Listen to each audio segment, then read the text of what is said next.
വികസനം ചർച്ച ചെയ്തും വികസന സംബന്ധമായ വാർത്തകളുടെ പ്രദർശനമൊരുക്കിയും പൊന്നാനിയിലെ വ്യാപാരി നേതാവ് കൂടിയായ കെ അബ്ദുൽ ഖയ്യൂമിന് ഒന്നാം ചരമവാർഷിക ദിനത്തിൽ നാടിന്റെ സ്മരണാഞ്ജലി. തിൻഡീസ് ആന്റിക് സ്റ്റോറാണ് വേറിട്ട അനുസ്മരണ പരിപാടി സംഘടിപ്പിച്ചത്.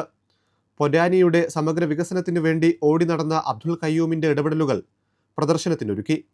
പൊന്നാനിയുടെ വികസനം സംബന്ധിച്ച് അബ്ദുൽ ഖയ്യൂം ശേഖരിച്ചു വെച്ചിരുന്ന പത്രങ്ങളുടെ ശേഖരം ഫ്രെയിം ചെയ്ത് പ്രദർശിപ്പിച്ചു.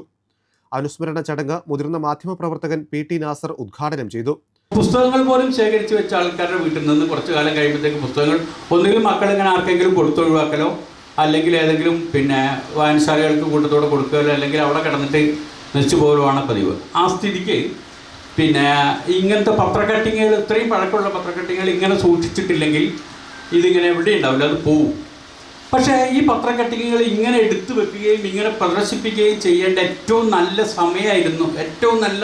സമയമാണ്. ഈ സമയത്താണ് ഇതിങ്ങനെ ചെയ്യേണ്ടത്.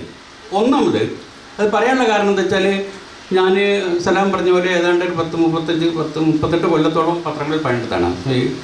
നസീറിനൊക്കെ അറിയാം. ഞാൻ സായാഹ്ന പത്രങ്ങളിലാണ് തുടങ്ങിയത്. കൽപ്പറ്റയുള്ള 2 സായാഹ്ന പത്രങ്ങളിൽ ഇങ്ങനെ തുടങ്ങി വന്നിട്ട് ഇങ്ങനെ മാധ്യമത്തിലൊക്കെ എത്തി ഇങ്ങനെ ഇതായപ്പോൾ എൻ്റെ ഒരു നിരീക്ഷണത്തിൽ ഈ പൊന്നാനി, ഞാൻ കേരളത്തിൻ്റെയും പശ്ചാത്തലത്തിൽ തന്നെ പറഞ്ഞു, പൊന്നാനി മുനിസിപ്പാലിറ്റിയുടെ ഏറ്റവും പ്രാഥമികമായ ആദ്യം അഭിസംബോധന ചെയ്യുന്ന പ്രശ്നം അൺഎംപ്ലോയ്മെൻറ്റ് പ്രശ്നം.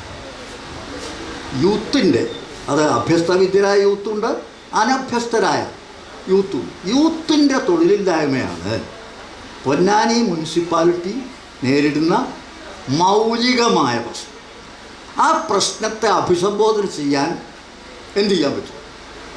ഇപ്പം നമുക്കറിയാം, നമ്മുടെ നാട്ടിൽ നിലവിലുണ്ടായിരുന്ന പരമ്പരാഗതമായ തൊഴിൽ മേഖലകൾ മുഴുവൻ അതിൻ്റെ അടഞ്ഞുകൊണ്ടിരിക്കുകയാണ്, സങ്കോചിച്ചുകൊണ്ടിരിക്കുകയാണ്, മുരടിച്ചുകൊണ്ടിരിക്കുകയാണ്, അപ്രത്യക്ഷമായിക്കൊണ്ടിരിക്കുകയാണ്.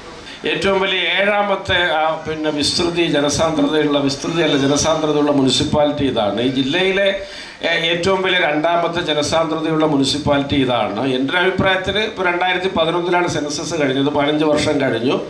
ഒരു ചതുരശ്ര കിലോമീറ്ററിൽ പൊന്നാനിയുടെ ജനസാന്ദ്രത എങ്ങനെയായാലും 4000-ന് മുകളിലല്ലാതെ താഴേക്ക് വരാൻ യാതൊരു സാധ്യതയുമില്ല. അപ്പോൾ ഇത്തരം വലിയ ഒരു ജനസഞ്ചയത്തെ ഉൾക്കൊള്ളുന്ന, ഇത്തരം വൈവിധ്യപൂർണമായ അവിശ്വസനീയമായ വിഭവ ലഭ്യതയുള്ളൊരു പ്രദേശത്തെ തീർച്ചയായിട്ടും നമുക്ക് കൂട്ടായ ചർച്ചകളിലൂടെയും നമ്മുടെ വിനിമയങ്ങളിലൂടെയൊക്കെ വികസിപ്പിച്ചെടുക്കേണ്ടതുണ്ട്. അതൊരു ഒറ്റവരിയിൽ പറഞ്ഞു തീർക്കേണ്ട ഒരു കാര്യമല്ലാത്തതിനാൽ ഞാൻ ഈ അവസരം അതിനുവേണ്ടി വിനിയോഗിക്കുന്നില്ല.